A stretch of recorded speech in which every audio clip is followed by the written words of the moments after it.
Music has always been an extremely important part of my life. Actually, it's mostly thanks to my parents, who have always required my brothers and I to take at least 2 years of lessons of a certain musical instrument. None of us were really ever thrilled about that idea. But after a while, it was amazing to see how far that little push brought us.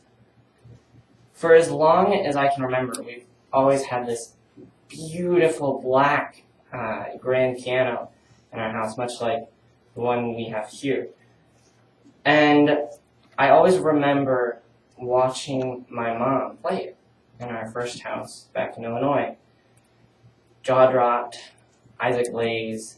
It was just amazing. I just told myself that I wanted to play as beautifully as she did. So I decided I might as well pick up the piano as my required 2 years of music. It's probably, in all honesty, one of the most frustrating experiences of my entire life. I'd listen to my mom pop out these pieces, these amazing classical pieces that were so beautiful. Like, think of me from Phantom of the Opera, any song from Wicked, her favorite musical. And she'd just do it with such ease, and I'd get so furious. I'd be stuck there trying to learn how to read Mary Had a Little Lamb, and then get the rhythm wrong, and it's just bad experiences. But then one day, I kind of had a mini breakthrough. My piano teacher, Max, was playing this song that I loved. I'd never heard it before, but I just saw him playing it, and I loved it. So I casually scooted him off the bench, and started playing that exact piece. Of course, it was much simpler. This was like a professional piano player, but I was playing the right-hand part, the simple melody to it, just after seeing him and watching him do it. Now, he's freaking out at this point, because he'd spent 3 weeks with me on Mary Had a Little Lamb, and then he sees me pop this out after a few seconds of watching him. So that was kind of a breakthrough point. From that point on, he dropped all the music, and he stopped trying to teach me how to read music. Obviously, that wasn't getting me anywhere. And he just had me copy and play. And so from that point on, I really learned how to play music. But that's not all that's required of music. That was definitely a huge turning point in my life, but it wasn't it. Way after the required 2 years of music, once I, got the piano bug under my skin, so I decided to leave the piano and start playing other instruments with the school and some of my friends. I moved from trombone to French horn to xylophone, marimbas, vibraphones, percussion, all that jazz. And I loved it. It was a huge part of my life. But I soon found that simply playing music from a sheet of paper is not enough. I remember one time I was playing a solo on my French horn at an adjudicated festival. And I remember the judge telling me after, he goes and says to me, that was great, flawless. You played it, it was amazing, technically speaking, but there was no feeling in there whatsoever. You just played a song. You made no music. And I was kind of offended at first. I said, I spent weeks on this song, mister. No, I didn't say that, of course. But I didn't really understand what he was saying. So he explains to me that I'm at a level now where I need to start making music. It's not enough to just read it. You've got to put yourself into your songs. You've got to feed the emotion into the songs. And it's definitely the best advice I've ever gotten. It was a huge, huge major point in my musical career, and actually kind of a big point in the rest of my life, too. I had to start making music. I never really thought of that before.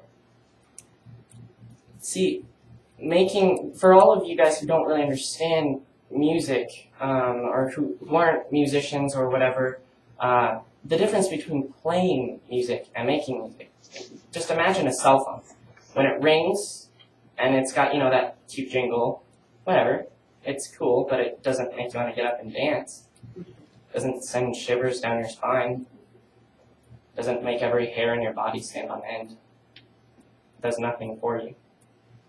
When you make music, you are creating art. And you are stimulating every sense in the body. And you are sharing that with the rest of the world. And to me, that was hugely important. I don't know if all of you guys feel that way about music, but I'm 100% sure that all of you guys feel that way about one thing or another. Whether it be your families, your friends, your garden, your dogs, your cats. So, it's kind of what making music does. It moves you. I played for years and years after that moment, and not just played, but I made music. But then, one day, I kind of started taking it for granted, and I decided to drop music altogether. It was a little bit before I left for Italy. And as soon as I got there, I started regretting it.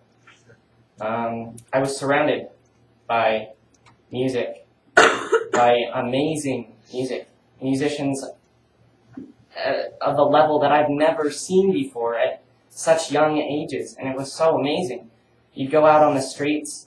I was in downtown Milan in a big city. If any of you guys have ever been to a big city, you know that the streets are filled with all kinds of music. You've got people performing on the streets, jazz players, adding life to dead subway stations. It's beautiful. But in the two households that I lived in, there was no way of expression. There was no way to, start playing music again. I had no way of doing so. No pianos. I didn't even know what a French horn was. It took a long time explaining what that was.